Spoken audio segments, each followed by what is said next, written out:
Okay, we're recording, guys. Right. So for today's session, we're going to go through a bit of the Christmas Carol revision. Hopefully, you guys have seen your homework on class charts. All English teachers have set the exact same homework for this week because obviously a lot of you will be in school next week. And we want to make sure that everyone is going to be getting the same teaching when you're in class. So therefore, this is going to be helpful. Someone has not muted themselves. Mute yourself. We're going to go through, and part of the revision that we're going to do today is going to link in very easily with your homework. Holly says, do we have to go in next week?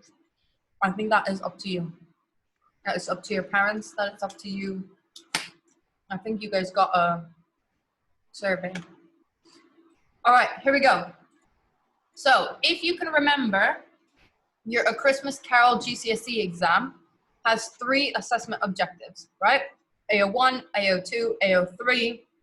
If you have me as a teacher, you probably hate seeing those things because I've forced them into your brains about 1,000,000 times. If you're unsure what I'm talking about, those are the assessment objectives that the examiners are looking for in your Christmas Carol exam essay, right? So the way that you're going to do this essay is you're going to write 3 paragraphs. You have 2 options. We're not going to go over these options in detail today, but you do have 2 options. Either you write 2 paragraphs about the extract and the last paragraph about the whole text, or you write 3 paragraphs using sub-themes where you mix extract and whole text, like the sub-themes that we did and looked at together last week with the week before with the poetry. Right, but what we're focusing on today is AO3, which says show understanding of the relationships between text and the contexts in which they were written. So this section, or this AO, is worth 6 marks. Okay, the rest, AO1 is 12, AO2 is 12, AO3 is worth 6 marks. So that means that the examiners will be looking for you to be able to make contextual links. That's especially important for A Christmas Carol because you can absolutely not write about the message or the intent behind A Christmas Carol without understanding when it was written and why Dickens actually wrote it. Because he had a lot of political and economic reasons for why he chose the characters he chose, why he chose the problems, the settings, all of that. It linked very directly with the time period and the problems that the time period was facing. Okay, so let's go into some of that. First, let's have a little bit of revision of Charles Dickens himself, and then we'll go into the time period. Who's feeling brave? If no one's feeling brave enough to speak out loud, I'm going to call on someone. And you're going to hate it. Who said that? Am I just meant to read it? Or? Who's speaking? I don't know. Zainab. Okay, Zainab. Right, you're going to read one at a time and we're going to talk about it. Go. Charles Dickens, A Christmas Carol, written in 1843. Dickens wanted to highlight the economic division in England. Relatively simplistic Allegory. Perfect. All right. Allegory. Stop there. May, unmute yourself. Okay, thank you. May, could you explain to us what an allegory is? It's basically something intended to teach. Okay, so thank you. It's something that is intended to teach you a lesson, teach you a message, right? So his text is an allegory. And the reason that this critic said that it's a simplistic allegory is because it's very clear what Charles Dickens is trying to teach you with A Christmas Carol. It's not a hidden lesson. It's very clear. It happens on every page. Okay, so you can use that quote. Anyone know where you could use a quote like that from a critic?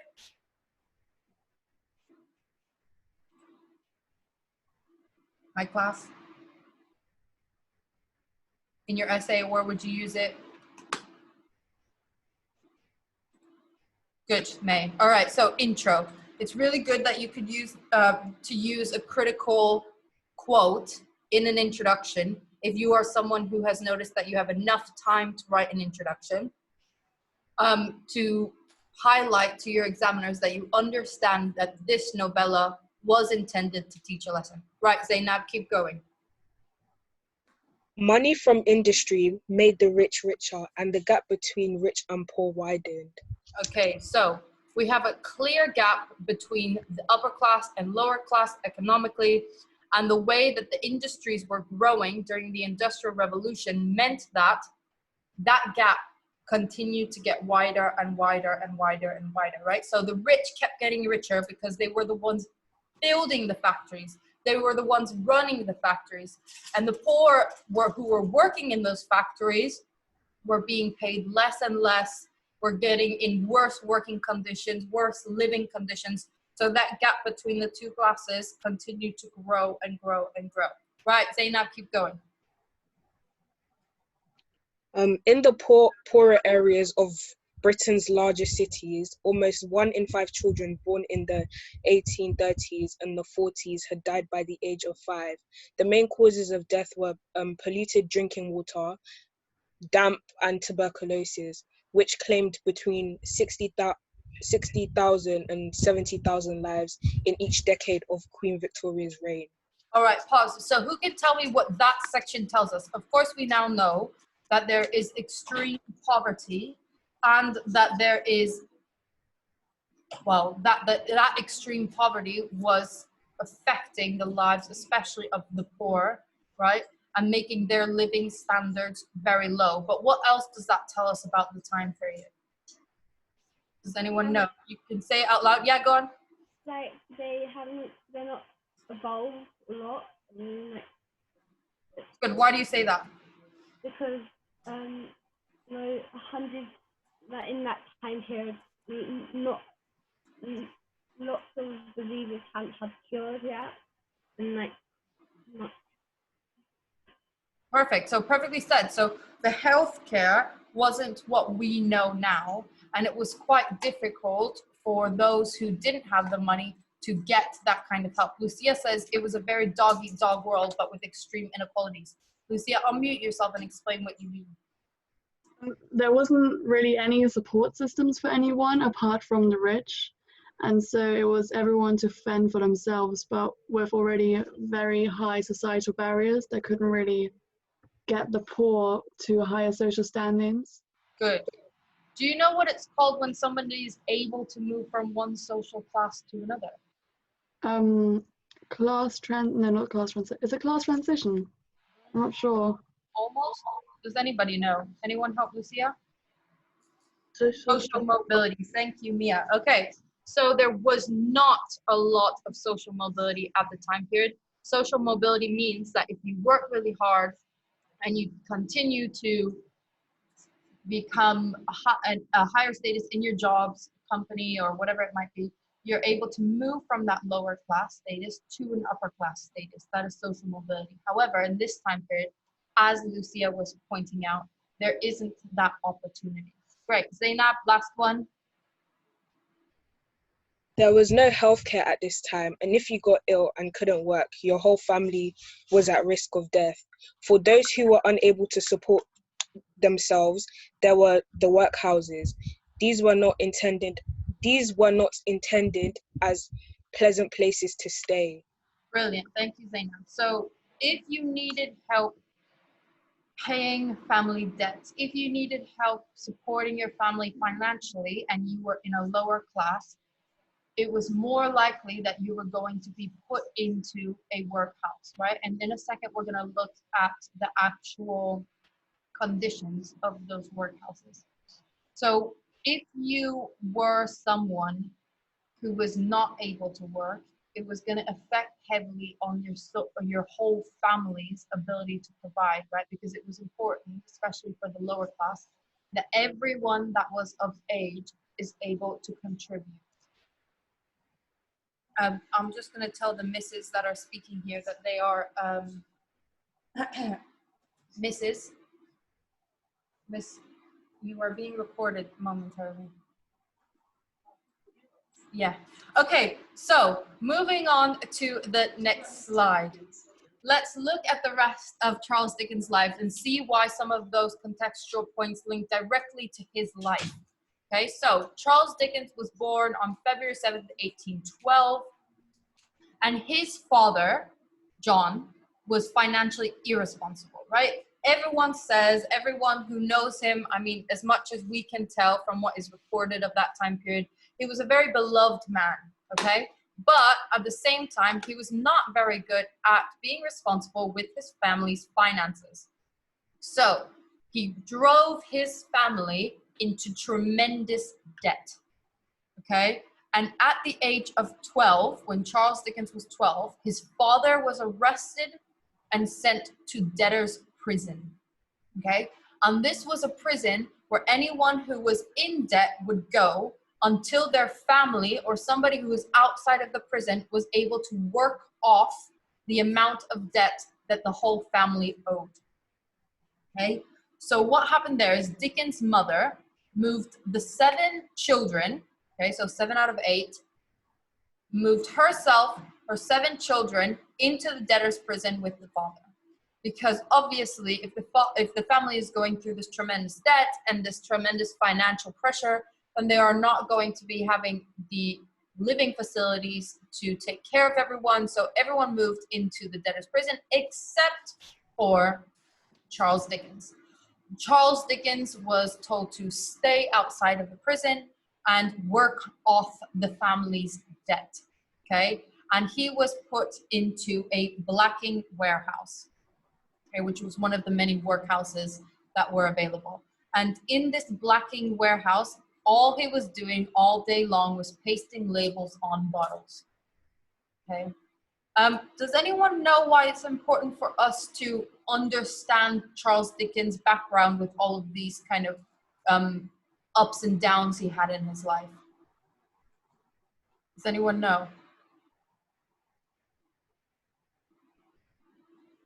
Who in the text do we see that has a very similar situation? May says his perspective is wider, very good, so he's understanding of the lower classes situations when he's writing his novella. What else? Katerina says it's linked to the characters. Yeah, be more specific, Katerina. Lucia says we get insight on what he intended for us to understand. Good. Lucia points out here, Cratchits. And he actually relates to all the characters in some way. Very good, May. So we have the Cratchit family, right, who experience a lot of the hardships that Charles Dickens himself actually also experienced. We also see at one point somebody go into the workhouses and pay off and work for family. Does anyone remember? Yeah, Tiny Tim's sister definitely has to go and work for the family. But there's another moment where we see a young boy having to work for his family's financial situation. Does anyone remember? It's a very sad moment. Oh yeah, you're right. The Cratchit family, everyone in the Cratchit family was working, but it's not part of the Cratchit family. Good, there we go. Scrooge. So at one point we go into the past and we see the young Scrooge who's at the school and he's being picked up. He's being picked up by his sister, and his sister says that the father wants him to return home and become a man. It doesn't go into a lot of detail. Most likely it doesn't go into that detail because the sister is very young and probably unaware of the actual truth and truthful reason as to why Charles Dickens or Scrooge is being asked to come back home. But there are references to the fact that he's coming back home in order to work for the family finances. Right. So last thing on this slide, after his father was released, and when we say he, we are actually talking about the author.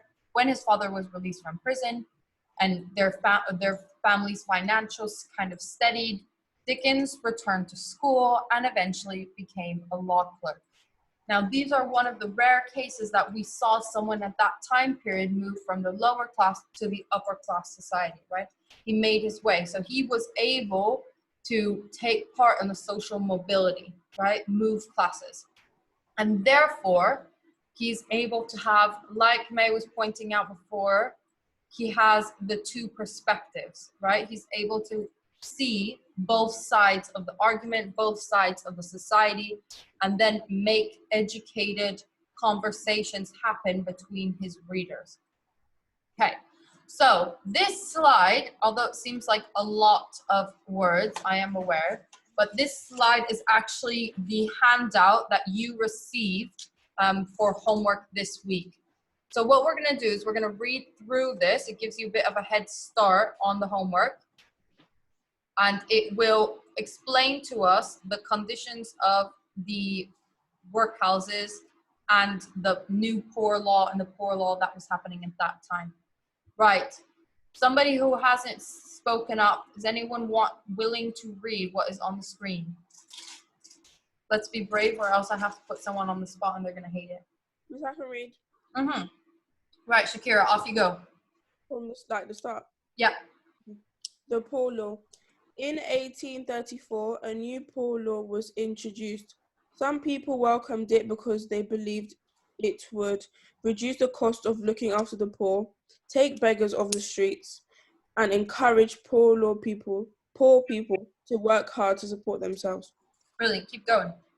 The new poor law ensured that the poor were housed in workhouses, clothed and fed. Children who entered the workhouse would receive some schooling. In return for this care, all workhouse paupers would have to work for several hours each day. However, not all Victorians shared this point of view. Some people, such as Richard Oastler, spoke out against the new poor law, calling the workhouses prisons for the poor. The poor themselves hated and feared the threat of the workhouse so much that there were riots in northern towns. Before 1834, the cost of looking after the poor was growing more expensive every year. This cost was paid for by the middle and upper classes in each town through their local taxes. There was a real suspicion amongst the middle and upper classes that they were paying the poor to be lazy and avoid work. Pause. Okay, beautiful. So I just wanted to highlight that because it is very interesting to think about the fact that what Charles Dickens was talking about and what he was trying to teach us isn't far off of everything that we as a society, especially in England, are still talking about, right? And therefore his messages and his lessons that he's attempting to teach us are not only global, but they're timeless, right? It continues to be one of the biggest problems that we have such a class divide and that there's not a very clear understanding between the two classes of the struggles that are being had by the lower class. And if you see that section that I've highlighted there, it says there is a real suspicion amongst the middle and upper classes that they were paying the poor to be lazy and avoid work. And if you have been keeping up with your English work that is being set throughout the weeks, you will know that we have been looking at some of the controversial topics that have been coming up due to the coronavirus. For example, people who are clapping for the workers, but then were voting for foreigners to not be as easily entered into the country, or for those who were helping those who were in need or needed to get food stamps or benefits all of a sudden, or furloughed, or needed loans and needed financial help when they had never needed that before, while other people had needed that before, and the upper and middle class were saying things like they just should go out and get a job and weren't understanding of the other situations that might cause someone to not have a job. So it is almost like our modern day problems or our modern day controversial back and forth conversations about the benefit system, right? Which is very similar to the poor law that was happening at the time, right? Okay, Shakira, keep going. After years of complaints, a new poor law was introduced in 1834. The new poor law was meant to reduce the cost of looking after the poor and impose a system which would be the same all over the country. Under the new poor law, parishes were grouped into unions and each union had to build a workhouse if they did not already have one. Except in special circumstances, poor people could now only get help if they were prepared to leave their homes and go into a workhouse. Thank you, Shakira. I'm going to ask you to read the next slide again because it's still part of it. But before we go on to that, that last section is really crucial because the new poor law really forced anyone who needed that financial support to go into these workhouses, right? And not only did the workhouses have horrible living conditions, but it also many times meant that you had to leave your whole family behind. And we could be talking about quite young children who were leaving their families behind to go live in horrible living conditions in order to help their family financially, okay? But a lot of people thought that this would be a good solution because it meant that they were not just paying taxes that would help the poor, but they were actually asking the poor to work for their financial freedom or work for the money that they were needing to support their family, right? However, that case wasn't always true because of the conditions. All right, Shakira, off you go. Conditions inside the workhouse were deliberately harsh so that only those who desperately needed help would ask for it. Families were split up and housed in different parts of the workhouse. The poor were made to wear a uniform and the diet was monotonous. There were also strict rules and regulations to follow. Inmates, male and female, young and old, were made to work hard, often doing unpleasant jobs such as picking oakum or breaking stones. Children could also find themselves hired out to work in factories or mines. Okay, so does anyone know, based on just that description, what this almost sounds like, word for word? What is the similarity to? It sounds like slave trade. Like what, Alia? It's like the slave trade. Very good. So it sounds very much like slavery. We have another thing that it's very linked to. If you look at that, they were asked to wear uniforms. They had strict diets. Let me see. I know that some of you are using the chat. Allison says jail. You're very correct. Holly, there we go. And Eva, you mentioned it. Okay, great. So it links, or it is very similar to the concentration camps, right? Where people were made to work, wear uniforms, had horrible diets, if at all being given food. Children were also used to work, free labor. And you are right. Let's see if I can see who just said that. Allison, it does seem very much like jail, even the fact that it is saying inmates, right? All right, keep going, Shakira.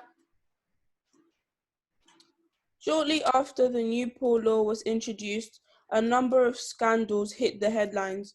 The most famous was Andover Workhouse, where it was reported that half-starved inmates were found eating the rotten flesh from bones. In response to these scandals, the government introduced stricter rules for those who ran the workhouses, and they also set up a system of regular inspections.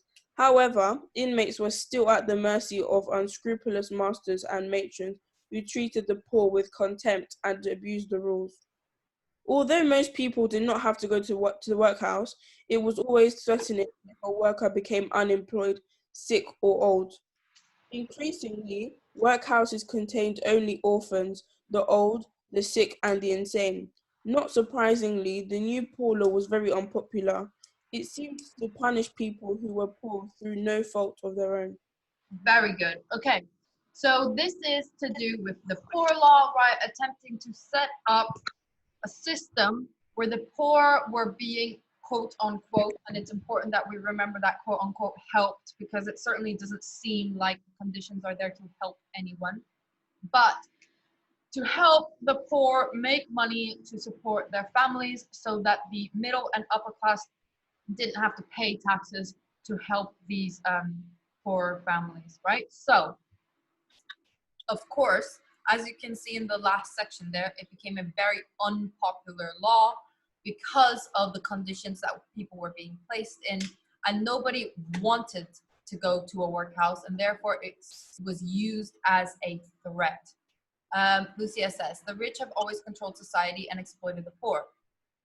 Very true. And we can go into that a lot longer. It's a very long discussion, but it's very important to think about what Lucia just said and understand that this is a long, ongoing problem that didn't just happen at the time that Charles Dickens wrote this text, but is still happening now. And that is why when we read A Christmas Carol, we don't just think about how it links to that time, but also how it links to our current time.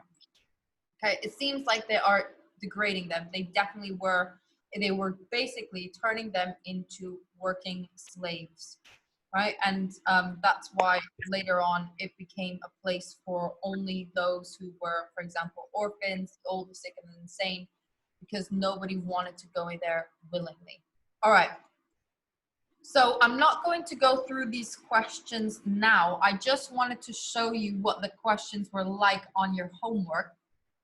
For example, what was life really like inside the workhouses? Hopefully now you're going to be able to answer that question very easily.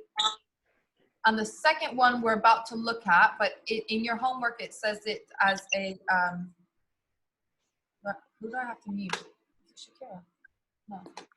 Somebody has unmuted themselves. All right, so we're going to look at Thomas Malthus. Now, Thomas Malthus is a very important economic, political person during that time period. So we're going to look at his theory as well, but that is part of the homework. In your homework, it says it as like a higher level question, but hopefully by the end of this, all of you will be able to answer this. All right, so let's look at Thomas Malthus. Guys, can we please make sure we've muted ourselves because there's one person who I can hear. Okay. Anyone who hasn't read yet, willing to read? This one's really short. I'm going to call on someone.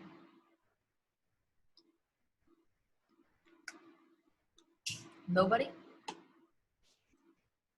Oh. Jalen, thanks so much. All right, Jalen, here we go. Wait, it's literally, hold on one second. Literally, go. Didn't he want to like... No, just read what's on the slide and then tell me what you remember. Okay, oh, thank you. Right, Thomas Malthus, English economist. Yeah. Malthus is best known for his hugely influential theories on population and growth. He argued that increases in population would eventually diminish the ability of the world to feed itself, and based on this conclusion on the thesis that populations expand in such a way as to overtake the development of sufficient land for crops. Thank you very much. All right. Does anyone want to add anything to what they remember about Thomas Malthus before I go into a detail of what it was that he meant by this? I know how he meant by it. Yeah. It's like when it's in like Scrooge, he says like decrease of population. Good. Why did he want to decrease the population? Because so they don't have to pay poor people and more food. Good.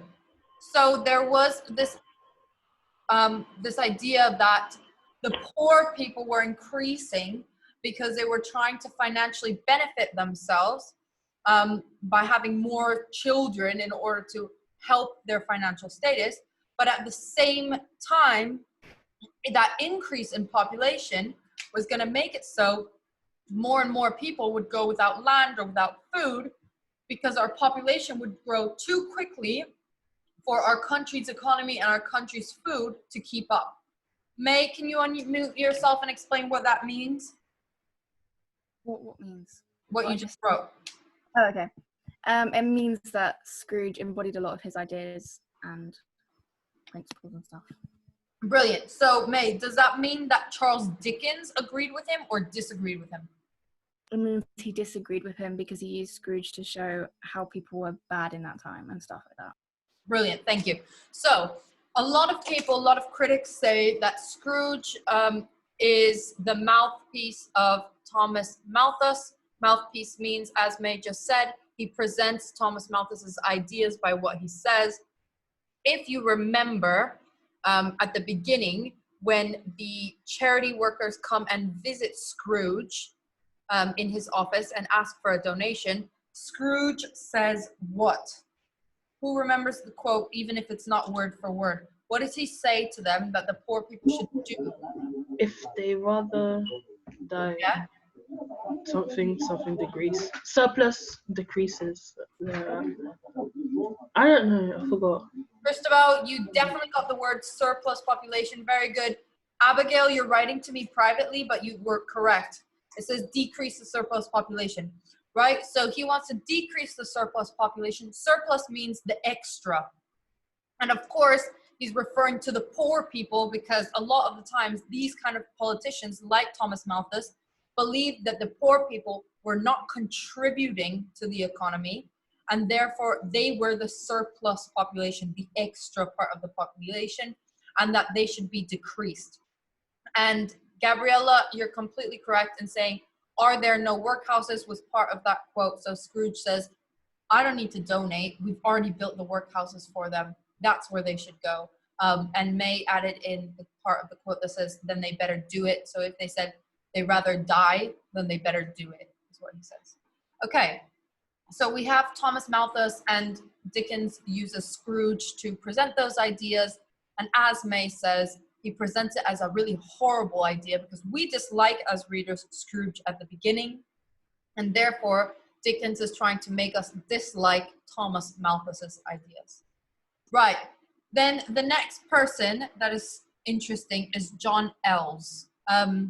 Some of you might have heard of him before. Some of you, this might be the first time. But John Ells was also one of Dickens's biggest inspiration for Scrooge's character.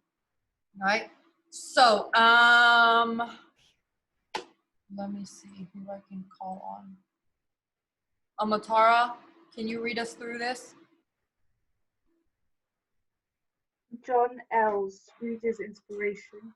His mother inherited about 100,000 when his father died in 1718, equivalent to a couple of 100 million today, but reputedly starved herself to death because she was too mean to fork out on mundane things such as personal well-being. Okay, so John Ells's mother was already extremely rich, but ironically, she starved to death because she wasn't willing to use that money and use that wealth on what she found mundane things like food.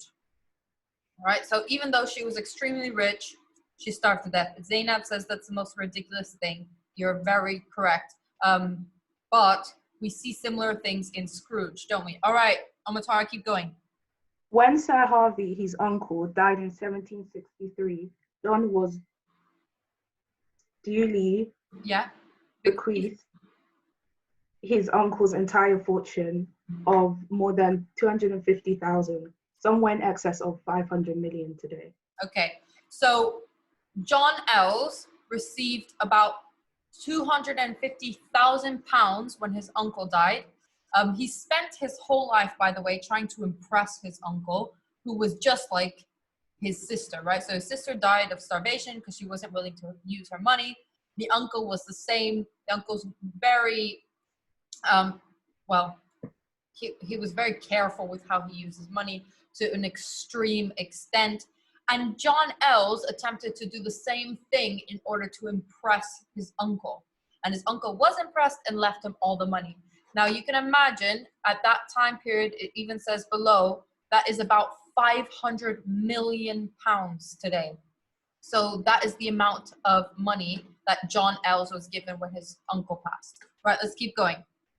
Ells would go to bed in darkness to save using a candle and sit with his servants in the kitchen to save lighting a fire in another room. Ells usually wore ragged clothes, going for months. Somebody mute themselves. I think it's Christopher. Or it might be Amatar herself. Keep going. Ells usually wore ragged clothes, going for months at a time in a single suit of clothing that he wore in bed as well as during the day. He immersed himself in full-time miserliness. Very good. Thank you very much. Okay, so This man was the same as his mother. He was the same as his uncle. He was given millions by his uncle when the uncle passed, yet still he would not light candles, okay, to light up his house. He would rather sit in darkness all day. And he would make sure that even though he was spending his money on servants, he would sit in the kitchen with them so that he wouldn't have to light a fire in another room, okay, because that would cost money. He didn't spend money on clothing. He would wear the same suit all of the time in order to avoid spending money on that. Now, of course, if you have to be careful with your financials, then we would be understanding of some of these choices. However, he had over 500 million pounds, okay? And another interesting fact about John Ells is even though he didn't like using his money for things that were important, he didn't give anything to charity, he actually enjoyed other people wasting money, which is slightly weird and slightly contradictory to what we were just talking about. But he would, oh, somebody mute themselves, but he would give people money to gamble because he would like to see other people who didn't have the means for 1 second. So imagine he would give them £100 and say, here you go, you can have this, but you can't use it for whatever you want. You have to gamble it. So he would like to see other people have that money and then lose it. Lucia and Zainab says psycho, Lucia says slightly perverted. I completely agree, right? So he enjoyed other people having money momentarily and then losing it. So that is very much part of probably a psychopath's journey in life, right? But who do we know? Lucy, I'm not sure I'm going to read that chat out loud, but you're very right. Who do we know in the book who does the same thing? What's Lucy saying? Why is he laughing? Say it again. I can't hear you, Deborah. Money, father. Yeah, true. Okay, so Zainab, Aisha, Christabel, everyone is saying it. It is Scrooge, okay? So Scrooge, as you remember, especially at the very beginning, when he leaves his house, his office and goes to his house, he sits in dark. He doesn't light the candles because he doesn't want to use his money. When he's in the office and his clerk, right, Bob Cratchit, is freezing and shivering and only has one coal left, Scrooge won't replenish that fire. He won't give him more fire for comfort or warmth because he doesn't want to spend the money. Although it is clear that Scrooge is not part of the lower class society, he does earn quite a bit of money. So he is very similar to John Ells in that situation. So John Ells, yeah, good, Holly. Yes, it also has to do with he eats very plain food. It was worse than just bread and cheese, Alia, as you were saying. Does anyone remember what he eats? Yeah, gruel. Good. So he eats like a big stew of anything that he has left in his house. A very bland stew. Gruel, it was called. And so you can remember that and link it to, in your essays, John Ells, and how Dickens wasn't just inventing a character that was an exaggeration of people. People like that at the time period actually really existed. Okay, it's not just like, oh, what Scrooge, he's ridiculous. No, people like that existed. Okay, so before we end our session today, we're just going to go for about another 2 minutes. I want you to think about all of the things we've just discussed and think about how you would incorporate this into an essay. The thing that you want to be careful with is turning this into a history essay, because it is most definitely not a history essay. All right? This means that you don't want to spend your whole essay explaining who John Ells is or explaining who Thomas Malthus is. You just want to make mention of it.